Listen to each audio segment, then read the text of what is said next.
नमस्कार, मी पंजाब डक. आज आहे 15 मे 2026. आम्ही जात आहे वैजापूरकडं आणि वैजापूरकडे जात असताना महाराष्ट्रातल्या शेतकऱ्याला अंदाज देणार आहे. तर महाराष्ट्रातल्या सर्व शेतकऱ्यासाठी सर्वप्रथम आनंदाची बातमी की मान्सूनमध्ये 17 मेला अंदमान बेटावर दस्तक देणार आहे. म्हणून ही सर्वप्रथम महाराष्ट्रातल्या शेतकऱ्यासाठी आनंदाची बातमी.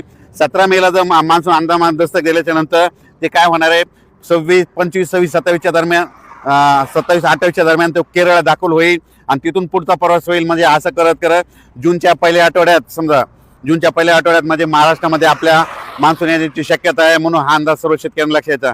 म्हणजे सांगायचं झालं तर 17 जूनला मात्र अंदमान बेटावर मान्सून दस्तक देणार आहे. म्हणून हा अंदाज सर्व शेतकऱ्यांना लक्षात येतं. शेतकऱ्याला सांगू इच्छितो की आजच्यानं कंप्लीट 22 दिवस पाऊस राहिला आहे. तुम्ही शेतीचे कामं करून घ्या, कारण की मान्सून आणखीन 2 दिवसानं 17 मेला मात्र अंदमान बेटावर मान्सून दस्तक देणार आहे. म्हणून हा अंदाज सर्व शेतकऱ्यांना लक्षात यायचा. आजच्यानं कंप्लीट 22 दिवस पावसाला शिल्लक राहिलेले आहेत. म्हणजे पाऊस 22 दिवस आलेला आहे. म्हणून शेतीचे कामे करून घ्या, म्हणून हे देखील सर्व शेतकऱ्यांना लक्षात येतं. तरी पण तुम्हाला सांगतो, ह्या मे मध्ये जवळपास आज आहे 15 मे त्या 30 मेच्या दरम्यान काय होणार आहे, दररोज राज्याच्या काय होणार आहे, विविध भागामध्ये म्हणजे सगळ्यात जास्त पश्चिम महाराष्ट्राकडे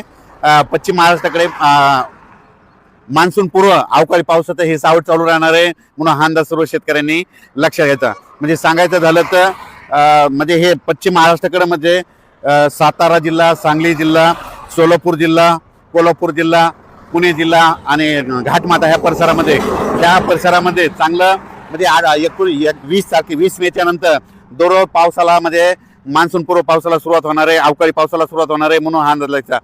हा पाऊस राज्यभर सगळीकडे पडणार नाही, मात्र पश्चिम महाराष्ट्राकडे म्हणजे काही जिल्ह्यामध्ये जरा जास्त पडणार आहे. म्हणून हा अंदाज लक्षात येतात. संपूर्ण महाराष्ट्रात मात्र हे अवकाळी सध्या नसणार आहे. फक्त 21 पासून काय होणार आहे, त्या पावसामध्ये थोडी वाढ होत जाणार आहे. आणि ते जास्त पाऊस फक्त सातारा, सांगली, सोलापूर, कोल्हापूर, पुणे, घाटमाता परिसरानं, मुंबई ह्या कोकणपट्टी घाटमाता ह्या परिसरात मान्सून पूर्व अवकाळी पाऊस बरसणार आहे. म्हणून हा अंदाज सर्व शेतकऱ्यांना लक्षात यायचा. पण राज्यात मात्र 17 मेला मान्सून अंदमान बेटावर दस्तक देणार आहे. म्हणून हा अंदाज लक्षात घ्यायचा. 20 मेच्या नंतर ते 30 मेच्या दरम्यान राज्यामध्ये काय होईल, काही भागामध्ये मान्सून पूर्व पाऊस सुरू असेल. ते पाऊस सर्वदूर पडणार नाही, पण त्याच्यामध्ये विजेचं प्रमाण जास्त असल्यामुळं, वाऱ्याचं प्रमाण जास्त असल्यामुळं शेतकऱ्यांनी स्वतःची काळजी घ्या, आपल्या पाळीव प्राणीची घ्या. कारण की 20 मेच्या नंतर बऱ्याच ठिकाणी अवकाळी पावसाला म्हणजे सर्वदूर राज्यभर पडणार नाही. फक्त काय होणार आहे, ते पश्चिम महाराष्ट्राकडे जास्त मान्सून पूर्व अवकाळी पाऊस सुरुवात होणार आहे. म्हणून हा अंदाज शेतकऱ्यांना लक्षात यायचा. त्यामध्ये वाऱ्याचं प्रमाण जास्त आहे. पण हे सर्वप्रथम खास करून आजचा ते अंदाज देण्याचा उद्देश आहे. 17 मेला मात्र मान्सून अंदमान बेटावर दस्तक देणार आहे आणि तिथून 10 दिवसांना केरळपर्यंत येणार आहे आणि तिथून पुन्हा 5-6 दिवसामध्ये महाराष्ट्रात दाखल होऊ शकतो. म्हणून हा अंदाज लक्षात घ्या. त्याची अपडेट आपण दररोज देणार आहे.